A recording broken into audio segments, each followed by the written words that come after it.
Welcome to Gas, the true story of a toxic train derailment. I'm Ron Scholl. Last time on Gas, while Roger Chalmers pursued his personal investigation into the Alberton chemical spill, EPA Ombudsman Robert Martin shared with ACCEH how his recent victory in the Denver Shattuck case could help with the Alberton case. But the Denver battle was only part of a larger war Martin faced with the EPA itself. We now continue with Part 4, Chapters 7 and 8. Chapter 7, Phase 2. ATSDR released the draft of the Phase 2 study in December 1999, 26 months after testing. The stated goal, a follow-up study to evaluate residual respiratory, dermatological, ocular, and neurological effects in community members exposed acutely to chlorine. Because of budget constraints, ATSDR only sought 150 participants, drawn from a select 219 people identified as available exposed persons. Only 121 people participated. The study cautiously confirmed that many spill victims suffered chronic eye, skin, and respiratory problems, and possibly other effects, 18 months after the spill. In dermatological examinations, more than 20% of exposed participants reported a persistent or intermittent rash, a rate 3 to 5 times higher than the control group. Exposed subjects had greater eye problems in 9 of 12 categories, with 2 symptoms most strongly associated with exposure: eyelid margin inflammation and meibomian gland inflammation. The results were groundbreaking, though the study understated the significance. There is not much previous research on the long-term effects of an acute chlorine exposure on the skin and eyes, the report said. Based on these findings, more study may be warranted. Ophthalmologist Dr. Rick Neumeister, who treated about 60 Alberton victims, wrote of the ATSDR Phase 2 study, "Its findings represent an important development in the field of ocular medicine in that it appears to be the first methodical study to evaluate the long-term eye injuries in a population of persons exposed to a single exposure of chlorine." Neumeister's Alberton case studies likewise documented chronic eye injury. Overall, the pulmonary function tests gave mixed results. In subgroups, the study found statistically significant or nearly significant differences for exposed females, subjects without pre-existing respiratory symptoms, and those without pre-existing asthma. These differences suggested possible persistent obstructive lung changes due to chlorine exposure. Other subgroups had less conclusive results or showed worse results in the control group. However, the report said, the most interesting result is the nearly 3 times increased risk of abnormal methacholine challenge test result among exposed versus control participants without pre-existing respiratory symptoms. Note, this suggested they had become sensitized. Of self-reported respiratory symptoms, the report said more exposed than control participants reported ever having experienced various respiratory symptoms, having experienced the various respiratory symptoms only after the accident, and having various respiratory symptoms worsen after the accident, if they had been also present before. Almost all self-reported symptoms were significantly more prevalent in the exposed group, including gastrointestinal symptoms, unusual fatigue and drowsiness, aching muscles and joints, colds, and sinus and respiratory infections. ATSDR also claimed to study the neurological effects of Alberton's chlorine exposure, while noting very limited evidence in the literature for chronic adverse neurological effects following acute chlorine exposure, citing only Dr. Kilburn's 1995 study of 7 people. In general, ATSDR wrote, it is not accepted that chlorine is directly neurotoxic. The study design included so-called neurological methods because concerns and anecdotal reports regarding neurological problems had been received from the community, and ATSDR felt it necessary to address these issues, they wrote. The study found that a higher percentage of exposed than control subjects answered yes to each of 16 neurological screening questions. Exposed participants were 2 to 4 times more likely to answer yes to questions about memory problems, difficulty concentrating and understanding, confusion, dizziness, irritability, depression, insomnia, loss of interest in sex, heart palpitations, chest pain, excess sweating, and headaches. As with all self-reported symptoms, the report reiterated that interpretation of the neurological questionnaire was difficult due to the possibility of bias in relation to an important event, the spill. Unlike with other self-reported symptoms, ATSDR failed to have participants evaluate whether any neurological symptoms had first appeared or worsened after the spill exposure, which would have aided in evaluation of the data. The report said, considering the known difficulties in the use of self-reported symptoms to compare exposed and control groups, more objective measures of the long-term effects of an acute exposure to chlorine were collected. The physical exam, pulmonary function tests, and the methacholine challenge test. Bundled into, quote, description of the study population, the report briefly noted from a questionnaire that more exposed subjects than control subjects reported feeling that they were more sensitive to chemicals than most people, especially after the train derailment. This note was the extent of discussion on sensitivity. ATSDR never seriously considered symptoms other than classical chlorine symptoms, or presumably, quote, more objective measures would have been inculcated in the study design to allow additional objective conclusions on neurological injury or sensitivity. Generally, little information from the questionnaire was discussed in the report. Victims were asked, do you remember smelling chlorine, a smell like that of liquid laundry bleach, on the morning of April 11, 1996, the day of the spill?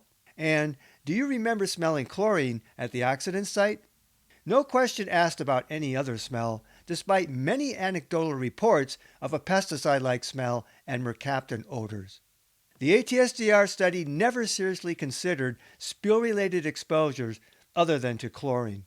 A few chemical sensitivity questions were included as well, such as, do you feel you are more sensitive to chemicals than most people? And if so, they were asked if sensitivity began after the spill. Also, in what way does a chemical make you feel bad? And what chemical or chemicals make you feel bad? And do you feel you are extra sensitive to things that may contain chlorine, like liquid laundry bleach, automatic dishwasher detergent, swimming pool water, and tap water? Other than the brief mention under description of the study population, data on answers to these questions was not summarized or discussed.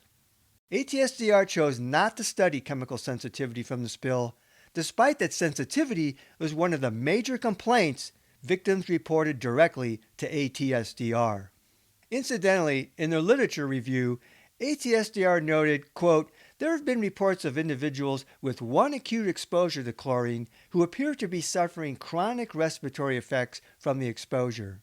But, as with chemical sensitivity, ATSDR chose not to study reactive airways dysfunction syndrome in Alberton victims, despite the fact that, by ATSDR's own review, there was inconclusiveness of results in the literature and scarcity of data regarding chlorine exposure. ATSDR had looked opportunity in the face, the kind of opportunity that Dr. Kay Kilburn focused intently upon, and averted its gaze. Broadly, when asked how concerned they were that the chemical spilled had harmed their health, the exposed group answered, not at all, 32%, a little, 34%, very, 34%. When asked how concerned they were that the chemical spilled in the train wreck may harm their health in the future, the exposed group answered with a little more concern. Not at all, 28%, a little, 30.6%, very, 40.5%. The splits gave insight into the various divisions within the greater Alberton community concerning the spill and its aftermath. Whereas the questions were vague as to whether any harm to health was ongoing, the answers could suggest that 2/3 of the participants felt they had mild to significant chronic health symptoms in the fall of 1997. While some ineligible victims had been angry over being excluded for study, ATSDR now bemoaned a, quote, poor participation rate, which predictably made interpretation of test results more difficult. In reality, the cohort of eligible participants was mainly determined by the limited budget, which only allowed for a maximum of 150 exposed and 150 controls. In order to still appear objective, eligibility parameters were narrowed and shaped in an attempt to identify a potential exposed group that would not exceed 150 people, after factoring in expected participation rates. Limited participation by design. The ATSDR Phase 2 report concluded the results of this study suggest that an acute exposure to chlorine following a train accident may have had chronic health effects on exposed persons. Various study limitations, including poor participation rates among eligible exposed and control subjects, issues of recall bias in the analysis and interpretation of self-reported symptoms, uncontrolled confounding, and difficulties in exposure assessment, make cautious interpretation of the study results necessary. The report continued, given the occupational literature and suggestion of effects noted in this study, if a similar situation were to arise, another study of this sort should be attempted. Hopefully, better air monitoring data and less uncertainty about the toxin release and migration would enable a more accurate exposure assessment. Follow-up of the children and adolescents who are exposed with an emphasis on monitoring healthcare utilization should be considered. Note, Phase 2 intentionally excluded people under age 24. The translation for this conclusion, mainly because of the way the study was designed by ATSDR, results were not strongly conclusive. Maybe next time. Regardless of the study's self-induced limitations and ATSDR's cautious interpretations, the medical examination results indicated chronic eye and skin symptoms significantly higher among the spill victims than the control, and suggested chronic lung impairment among certain key subsets. Self-reported information indicated a variety of other symptoms among spill victims, including chemical sensitivity, and over one-third of spill victims felt their health had been very harmed by the spill, perhaps chronically. A neurological questionnaire suggested, quote, neuropsychiatric illness.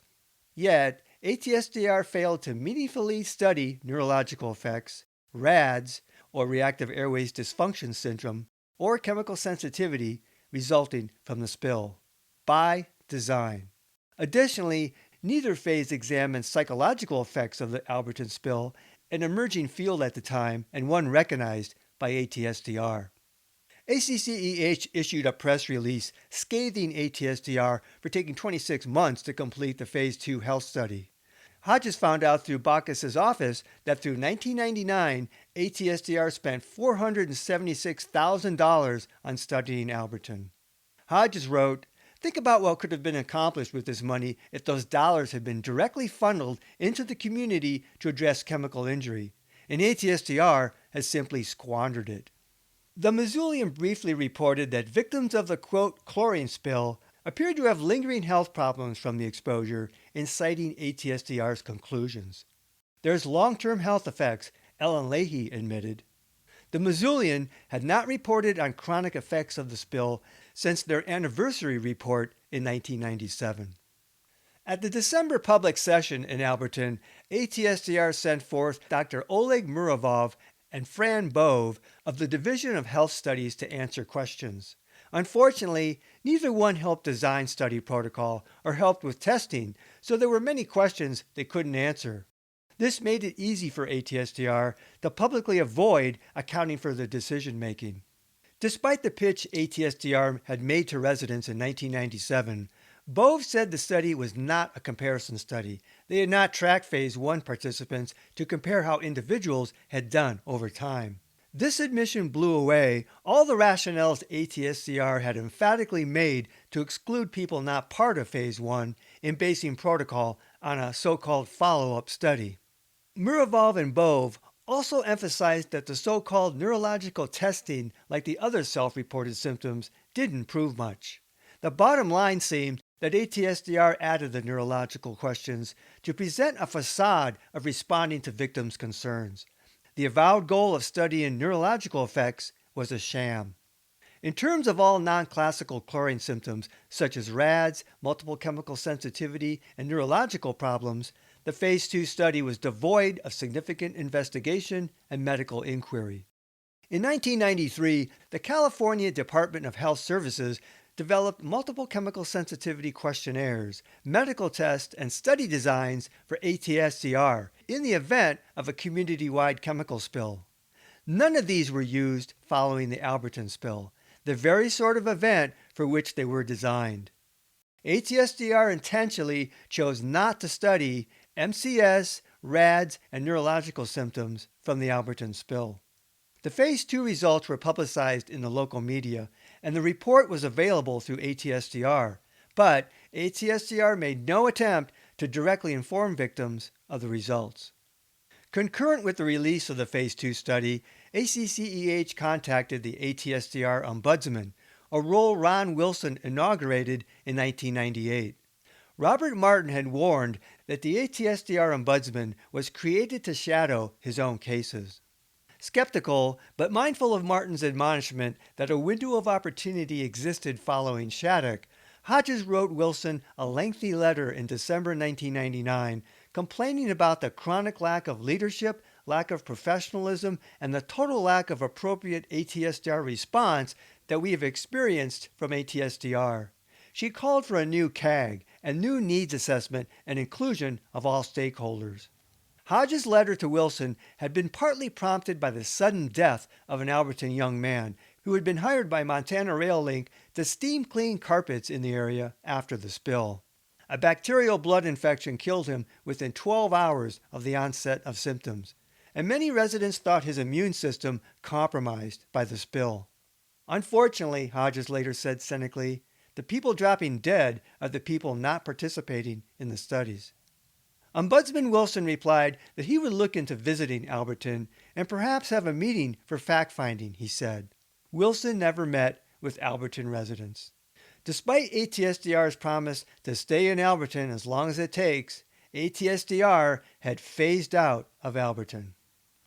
Chapter 8. War. In January 2000, EPA Ombudsman Robert Martin and Colorado Senator Wayne Allard co-chaired a hearing in Denver to further disclose Shattuck findings and gather support for Allard's Ombudsman Reauthorization Act. They invited environmental groups and affected communities from throughout the United States to testify, including ACCEH. Lisa Mosca and Hope Seek joined Hodges and the Chalmers in Denver, the first time they could officially testify about the Alberton spill. At the packed hearing, which lasted all day, community after community praised Martin as their last best hope. Public testimony decried the loss of faith in the EPA, with stories of being shut out from the decision-making process. But Martin's success in helping communities had earned him enemies, and his exposure of bad decisions, withheld documents, secret meetings, and lies to Congress resulted in punitive understaffing of his office. The fact that the EPA now considered Martin a threat reflected that citizen complaints originated from a systemic dysfunction, as well as the mishandling of many hazardous sites. EPA administration wanted a figurehead, not someone who exposed faults in process and decision-making. The purpose of the EPA, participants testified, was to protect people and the environment, not the pocketbooks of the polluters. Repeatedly, they accused the EPA of failing to enforce environmental laws, provide information, be honest, and listen to people. Critics accused the EPA of colluding with polluters, defaming citizens, and even committing criminal acts.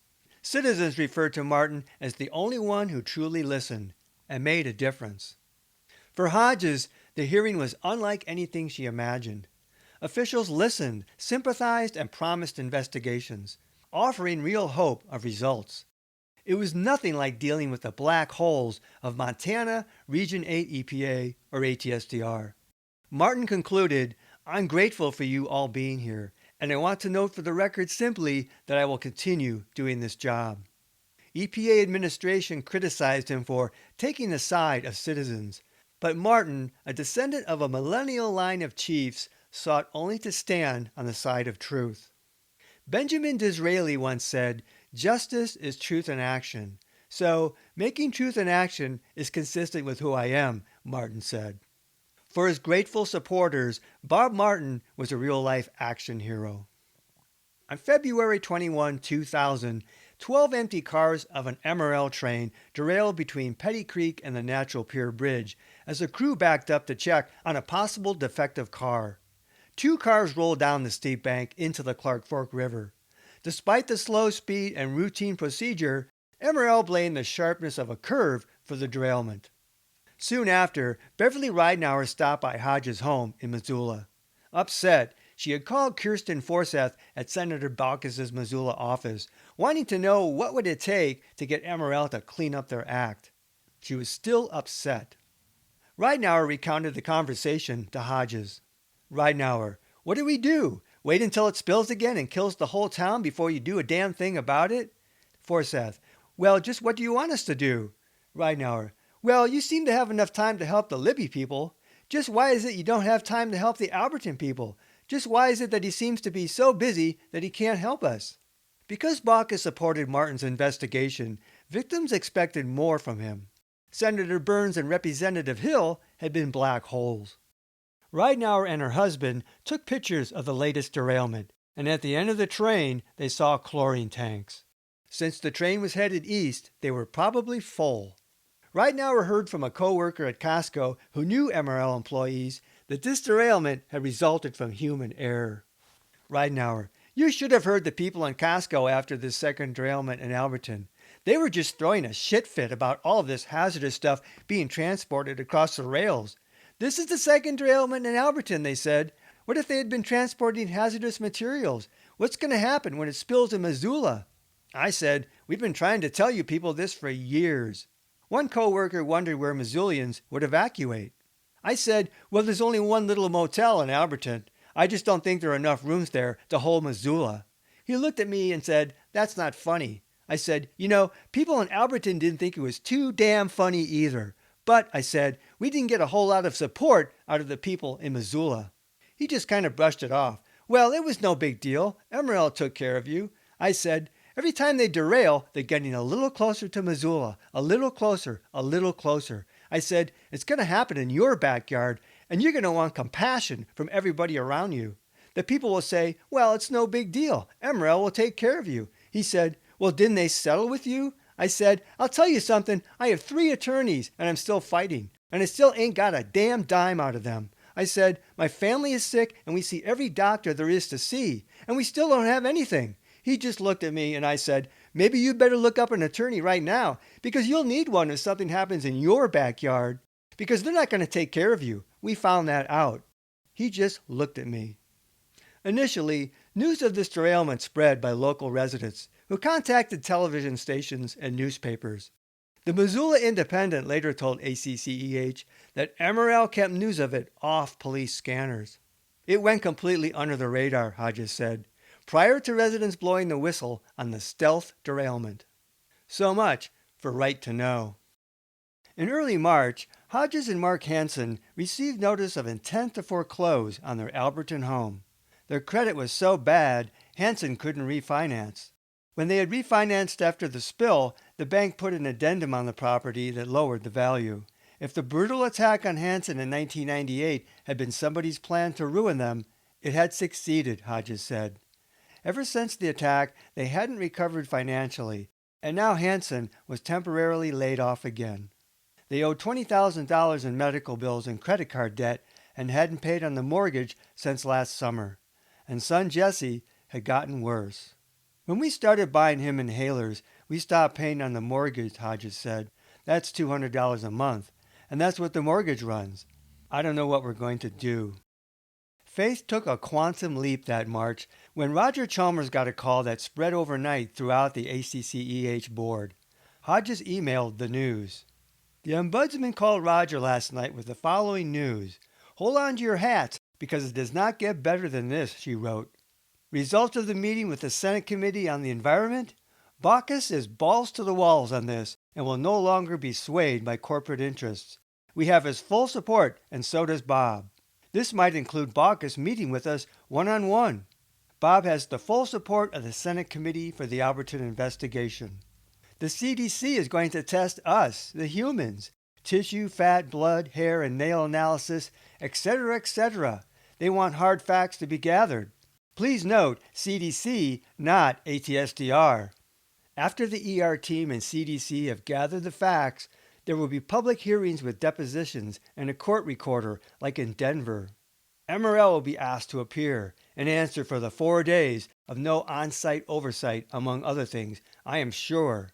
But our testimony in Denver has ensured that 4-day window of time will be answered for. I think this is what the Ombudsman has been waiting for, the support of key senators so he has some clout. Yay for us! Yay for the Ombudsman! Comments? Feedback? Now go pinch yourself. This is not a dream. Lucinda. Barbara Rogers, Baucus's Environment and Public Works Committee aide, emailed Hodges as well. Martin and his main investigator, Hugh Kaufman, had presented Alberton's case to the committee, and the senators were impressed. Hopefully, they would get their hearing. The Senate committee seemed interested in the EPA being kept off-site. The committee and Rogers had seen Mosca's video, the copy Chalmers gave to Baucus and Libby, and Hodges thought that had turned the tide. Libby had changed attitudes, at least concerning political liability. Could Baucus afford to have another toxic Montana community expose? I felt that the film turned her around, that she was really truly touched, Hodges said of Rogers. It just feels like all the little pieces, every way we worked it, is finally coming together. Hodges was amazed. Yet she was reserved. She knew better than to completely succumb to hope. Next time on Gas, the true story of a toxic train derailment. We conclude Chapter 8, War, as the EPA Ombudsman Robert Martin continues his Alberton investigation while dealing with EPA attempts to control his office. Meanwhile, Dr. Cynthia Lewis Younger releases the results of her clinical evaluation, and the EPA makes plans to retest the environment around Alberton. Until then, this is Ron Scholl. Thanks for listening. This podcast is adapted from the book Gas, the true story of a toxic train derailment. Visit Amazon.com to see the 2-book series. To access support material in the book, such as maps, photos, illustrations, and video links, visit my Facebook page Gas, the true story, or watch my Gas playlist on my YouTube channel at RL Scholl.